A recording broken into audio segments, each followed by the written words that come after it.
My friends, we have a situation that I just don't understand, and I need your help figuring this out. Can you guys help me?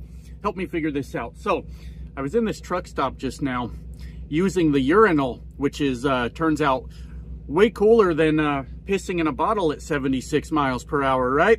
And I looked over, they had signs on the wall of every one of the urinals that said, here's what it said: please flush thoroughly.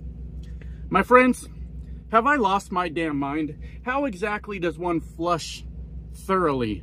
All we can do is pull the handle. That's it. Whatever happens after that is an act of God, I think. I think that's how plumbing works. And I gotta be honest, I was just confused. What are they talking about? I'm not really sure. Anyways, how are you guys doing today? That is not the point of the video, but it was what was on my mind at the time. I don't get it. I'm not sure I understand. But I did my best. I flushed my best. I hope that's good enough for them, or maybe I'm gonna be banned from this particular truck stop. I don't really know. For my insubordination, my friends. I did not do what I was told, but that's not the point of the video. But you might be looking at the title thinking, my God, Josh is being a real dick today. And the title of this video is not to bully you or tell you that you just can't make it in trucking. There's no hope. Give up. Don't even get into this business. Nothing like that. What it is more to talk about statistically why most people don't make it as a trucker, and I thought maybe I might know a little bit of something about that, so I thought I'd talk about it. You know how people are always yelling at me, he's a job hopper, he's a job hopper. Yeah, I am. In a very flawed industry, sometimes you do crazy things, and that's just the way it is. So we're going to talk today about why most people don't make it in the trucking industry, why most people won't make it in the trucking industry, and if I'm being honest with you, I shouldn't have made it. I shouldn't have been here 10 years later. You know, I was a dorky little IT guy. Now I'm a handsome trucker. A lot has changed over the last 10 years, obviously. But I was terrified of driving a truck. Scared out of my mind to get out here and drive a truck. And I guess kind of what kept me going was I didn't know how I was going to explain to my family that I was so excited to get my CDL and then I never used it. They probably would have been okay with that though in hindsight, because they don't always like that I'm out here on the road trying to make us a little bit of money. So, you know, that's kind of how it goes though, isn't it? So anyways, before we get into all that on the video, I do have a couple people to thank for the super thanks on the last video. So I want to make sure I get that. We've got It's Stumpy with $5. Thank you once again, It's Stumpy, for that $5 super thanks. So I got a nasty itch on my neck right here. I hope that's covered up with my useless B-roll. Anyways, also Freddie, thank you for the $5 super thanks. Appreciate you guys for your support. Obviously, that stuff helps this broke old trucker over here. So I appreciate you. And also, of course, thank you to everyone that subscribes to the channel, watches the videos, leaves comments, leaves likes, everything you guys do to help my humble little channel grow. With that said, we still need less than, guys, we're so close. We're about to cross the finish line on this one. Less than 500 people to subscribe to the channel for us to break through 10,000 subscribers. So if you're watching this video for the first time or you just happen to forget to push the subscribe button, can you do me a favor so that at 10,000 subscribers I can shut up about this? Push the fucking button for me. I would appreciate that. So today we are going to talk about this incredibly flawed, just horrible system that is known as the trucking industry. And we're going to talk more about over-the-road trucking. You know, every time you say trucking, you got that guy that makes $138 million a year, and he's hauling fuel, and he fucking has everything all figured out, and he's here not to help you. He's here to talk down on you because you're not as cool as him. Well, most of us ain't got our shit together like that guy, obviously. This is for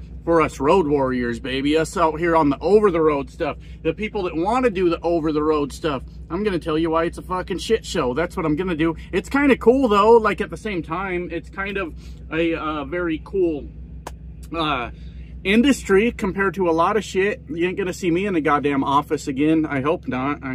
I hope that never happens again, but we'll see, I guess. I don't know. We'll see. So anyways, the trucking industry has over a 90% turnover rate. It's absolutely fucking absurd how many people come into trucking and go, nope, not for me. Now, if I'm being honest, I don't know if turnover rate is, because when I was looking it up, I couldn't find a clear definition. Is turnover rate, and maybe I'm just being dumb right now, then you guys can help me, just be nice about it and we won't have a problem. Is turnover rate referring to people just switching trucking jobs? Or is it, which sounds like is what it should be to me, but it also, I feel like it could be referring to people that get into trucking and go, fuck this, I ain't doing this shit anymore. And maybe that's the turnover rate that these numbers are referring to. I like to think it probably has to do more with people switching jobs, going from job to job, like, well, I've been known to do. And, that's why I used to get really offended when people would yell at me, job hopper, he's a job hopper. Ah, he's a job hopper. He quits everything, right? That's all he does is quit. And, you know, the more I think about it, everybody knows that this industry of over-the-road trucking is kind of bullshit, if I'm being honest with you. And we are always constantly on the move, like searching for that next good company that's going to make sure we're getting our paychecks, we're making all the money we're supposed to and all those things. And in over-the-road trucking, that company very rarely comes along. So I don't really get too upset about the job hopper thing anymore. It's just sort of a reality of the industry. But it was kind of funny. I forget the name of one of my subscribers. It was a very cool comment that he had left. Somebody was doing their normal hillbilly shit, yelling at me that I'm a job hopper, and I guess hillbillies are really into corporate loyalty now. That's changed a lot, which I guess there's a lot of things changing that I'm not really understanding, but that's a topic for another day, I guess. But I was getting called a job hopper again when this really cool subscriber of mine kind of got on that dude's ass, and he said, you're talking to a guy, referring to me, that's done 10 years in the trucking industry and done 1 million miles, and then you're talking about how he quits everything he does. This man over here has put 10 years into an industry that just chews motherfuckers up and spits them out, and you're saying he quits everything he does? And thank you to that very cool subscriber for understanding the fucking point of how this shit all works. But anyways, I had something I was thinking about first that I wanted to talk about, and I can't remember the order I want to do this video in. I've been accused of scripting my videos before. Could you imagine? Could you imagine the poor script writer that would have to write my fucking videos? Because I'm not writing them. Are you out of your fucking mind? There's no way I'm going to try to write this stuff down with all the ums and the uhs and the stuttering and the random off-the-wall shit that just happens during a video. That's one hell of a script writer, and that guy deserves a fucking raise. So I don't know. Get a channel membership and I'll pay that guy finally. I'm not sure. I needed to go get my vape. Anyways, the over-the-road trucking industry is absolute, complete fucking chaos and bullshit, and everything about it kind of fucking sucks. So we'll talk about the money part of it first. The money kind of fucking sucks, all right? But it's good when it's good, right? You have a good week and you're really happy, and then you get your ass kicked by 2 bad weeks, and then you're like, fuck, how do I pay the fucking bills this week? And then somebody tells you, well, Josh, you have to look at it annually. Annually? Oh, fuck, I'll tell the fucking electric company I'll pay them in a year, and I'm sure they'll be just fine with that. They need to think about it annually also. If I have to, they have to, right? But we have nothing that protects us in this industry, nothing that ensures that we get any kind of money guaranteed to us at all, right? Nothing at all. We are paid by the mile. And it's nice to say, well, I'll just get out there and bang out those fucking miles then, and I'll make all kinds of fucking money. Because look, I already did the math, and you can run 700 miles a day, and if you do 700 miles a day and there's a 34-hour reset in there, sometime you have to fucking do a reset, but you can still run 6 days a week at 700 miles, and redneck math off the top of my head, I think that's 4,200 miles. Well, that's a good fucking paycheck, and that's what people think about, right? You know what's standing between you and those 4,200 miles? Because technically, you could do it with the ELD if everything in the world just went the way it was supposed to, right? You could just get down the road, you ain't got some filthy Texan cutting you off. I wish I wouldn't have said filthy there because that sounds really offensive. And I'm actually just trying to bust Texans' balls. I'm not trying to be mean to them. So strike filthy from that, and just know I apologize, Texans, because I didn't mean to go that far. But what I did mean to say is you ain't got no fucking Texan in front of you cutting you off, slamming on their brakes, causing fucking mayhem out there. There's no weather problems there's no delays at a shipper or receiver, any of these things, yes, you can bang out 4,200 miles every week, and you're right, that is a good payday, right? But you know what's standing between you and the 4,200 miles a week besides all the things I just fucking listed? A fucking dispatcher that may or may not give a fuck about his job. It's hard to say. Maybe he's got too many drivers on his board. A load planner that also may or may not give a fuck about his job. Or he's trying to move different trucks for different reasons. All these things that have nothing to fucking do with you, but they're all standing in your fucking way. On top of that, all these other things are standing in your way. Like I was saying, that's scripted right there. Somebody wrote the script on that. Anyways, you know, the shipper's taking 6 hours to fucking load you. The receiver's taking 12 hours to unload you. Fucking goddamn weather, everything in the world is against you and that 4,200 miles that you, in theory, could get every week. And you know what? You're not going to get it. I don't think I've ever done 4,000 in a week. I've set it up so I could, and then everything went to hell. And there's nothing. Look, if you tell somebody, hey, I'll give you a job where your productivity is how you get paid, right? And then it's up to that person to either do the fucking job or not, and then they've only got themselves to blame for them not doing the job. And a lot of people would probably take that deal and say, hey, I could make a lot of money doing this because I'm good at it, and it's all about me. And if I got to take ownership of this, you know, grab the bull by the horns and go out there and make the money, I only have myself to blame. Well, we don't get that luxury. We got everyone else to blame. It ain't my fucking fault. Fuck you guys. You guys are slowing me the fuck down, and it's pissing me off. Everything's designed to completely slow you down out here, and there's nothing you can do about it. Nothing you can fucking do about it, right? Oh, we'll pay you detention if you've been sitting there for 2 hours. You ever tried to get detention from a trucking company? Oh, that's fucking hilarious, isn't it? Oh, well, we saw that you showed up 32 seconds late on that delivery because they told you couldn't come in an hour early, or they fined the entire company. So you parked, you know, a little ways away, and then on your way there was an accident on the road, and you went in there 32 seconds late. You understand how we cannot fucking pay you detention because that is all your fucking fault, driver. 32 seconds, get your shit together. What the fuck's wrong with you?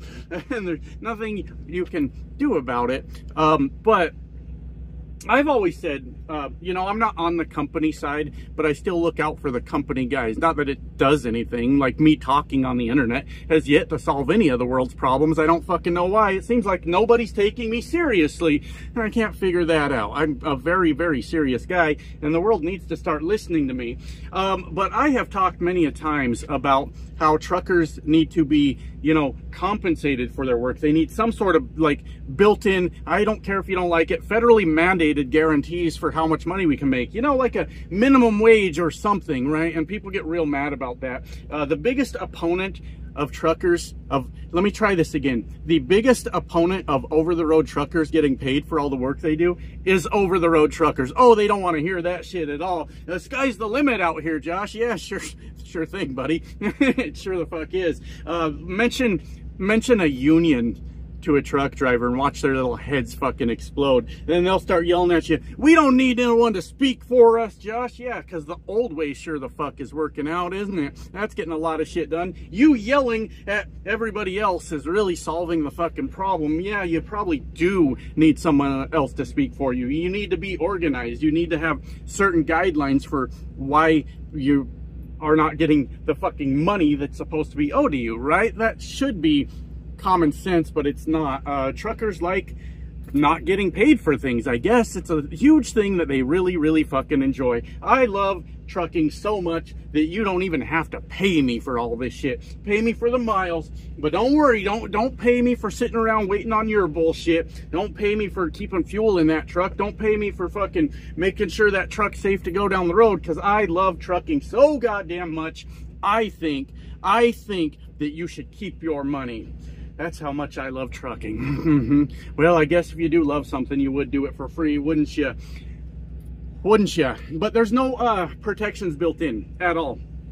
So what I'm trying to say with all that, and I'm not done yet, there's still another part I want to talk about in this video that's more on a personal level, but you're gonna see most likely more bad weeks than good weeks out here, where you just didn't make what you wanted to make, what you needed to make. And it's hard when you got a family too. You know, you got to call them and say, hey, scale it back a little bit this week, all right? I don't know, ramen for dinner. How's that sound this week? We got shit to go through, but trust me, next week's going to get better, which actually leads perfectly into my next part of the video. How many times, and I'm lucky, I have not had things completely go to hell on me, but how many times is a guy gonna get away with like calling his wife and saying next week's gonna get better? How long can you keep saying that before trucking does one of the things that trucking does, and ends your fucking marriage because you can't get shit figured out? It will do that. It absolutely fucking will. It's tragic. I'm not making fun of that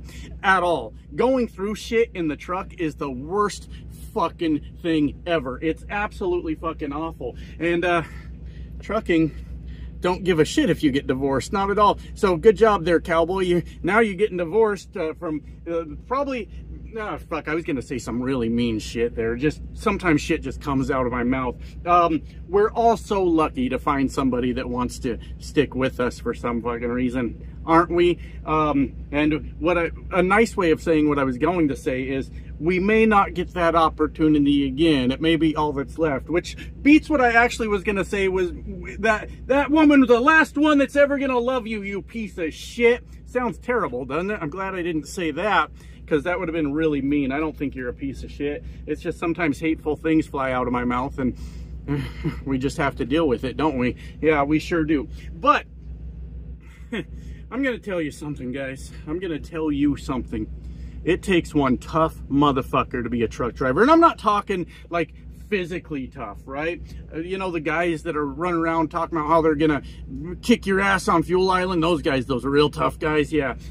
I gotta be honest with you guys. I don't think those guys are neither physically nor mentally tough. Think about it. You just lost control of your emotions so much that something on the internet upset you so bad that you threatened violence from across the internet against another person because his words really hurt you. And so you've lost all control of your emotions. Mentally tough just went out the fucking window, and physically tough guys don't sit all the way across the internet talking about how much of an ass kicker they are. That's just not how the fuck that works. So, and if it does, then I'm quite the ass kicker too. I'm saying it on the internet right now. I can kick some ass. I can kick ass all over this fucking country, and there's nothing no one can do to stop me, except don't make me prove that, because then I'm gonna have a bad fucking day, and I don't really want to fight everybody. But I'm real tough on the internet is what I'm trying to tell you. I'm like the world's strongest man on the internet, my friends, and don't fuck with me. Just stay way over there, though, 500 miles away from me, please, while I'm going off on these tangents. If you don't mind, I'd feel a lot better about that. But it does truly, all my bullshit aside, take a very, very tough person to be a truck driver. Think about what the fuck we do. What the fuck we do? We lock ourselves in this little box back here, right? Eating fast food all the time. Well, hopefully cooking in the truck's becoming a real mainstream thing now. A lot more people are doing it, but who cares about what we eat, right? Who gives a shit? But we lock ourselves in this little box. We travel around from town to town where we don't fucking know anybody. And we sit here and we find ways to amuse ourselves because we have no friends left. We've got nothing left going on for us. Me, I keep the PS5 in the truck. I made it all the way through Breaking Bad. I'm watching Better Call Saul now. Just got through one episode of it. El Camino was pretty good too. I don't know how much y'all care about decades old TV shows, but I seem to be enjoying it. But anyways,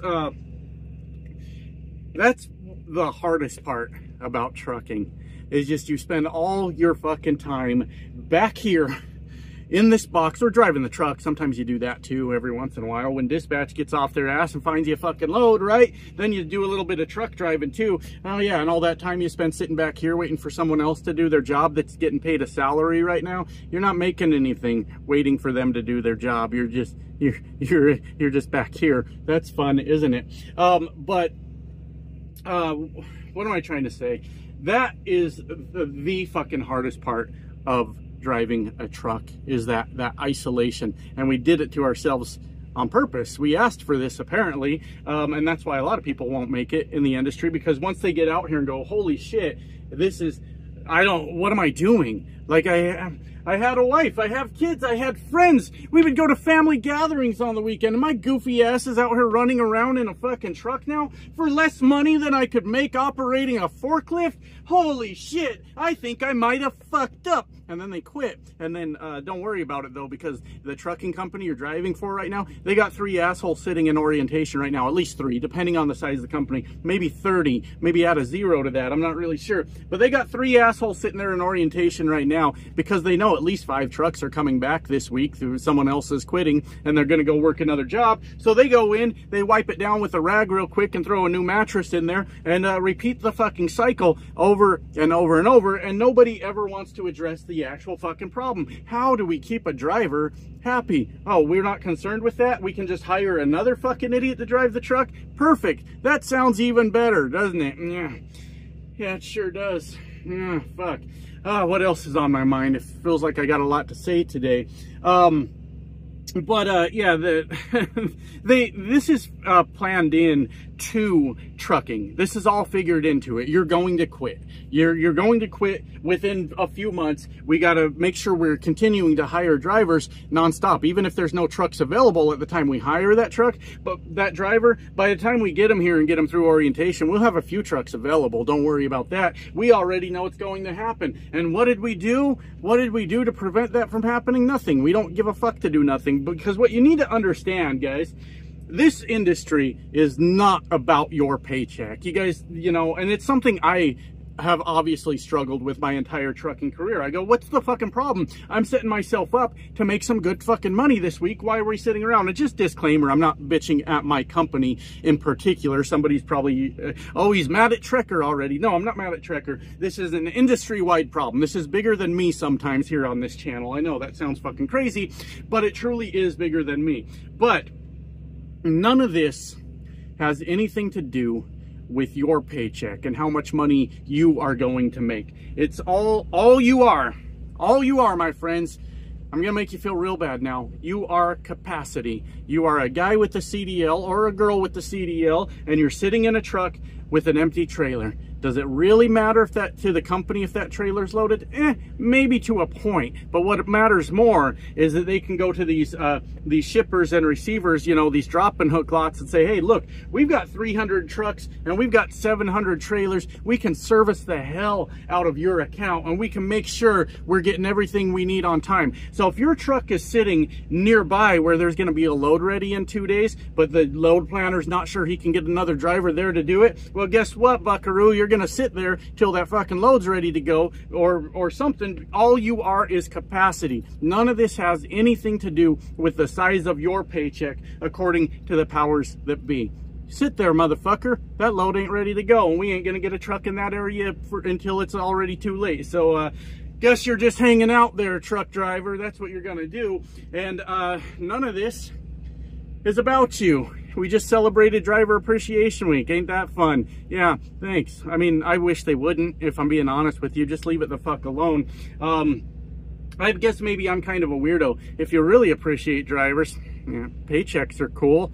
Like, fucking making the money that we're capable of making is pretty cool, right? But no, thank you for the trinkets that you give me once a week. I appreciate that. A granola bar. They put a granola bar in this new bag. We've got bags. There's bags everywhere. Every goddamn fucking Trucker Appreciation Week, everyone's giving a bag stuffed with granola bars and a bottle of water that cost 85 cents. We really appreciate you there, driver. Ah, fuck yeah, that's awesome. We just got, does anyone else have bags everywhere? Just small bags that you get every week, I mean every year, for Driver Appreciation Week. Ain't that something? But all that is to say, this is, in my opinion, exactly why the vast majority of people do not last in the trucking industry, because really, what does it offer us? I don't fucking, me, I'm stupid. I'm a very, very dumb man, all right? To me, I'm like, hell yeah, that thrill of the open road. I got to get out there and do it, because I know I could probably sit in an office and make the same amount of money at least, right? Fucking maybe not. I could be wrong about that, but I could drive a forklift for the same amount of money. I could work at Capstone. Those guys apparently make $400 an hour, according to the fucking bill, by the time you get it. Thanks, Capstone. There's any number of things you can can do, but I've been conditioned, my friends. I am thoroughly convinced this is all I can do. And trucking one with me, and they got one over on me. Now think about it. 10 years from now, youngsters, look, I'm not trying to discourage you, but do you want to be a crazy old man standing in the back of your truck yelling into a phone camera? Or do you want to have a life? Those are your choices. Good luck out there. Bye now.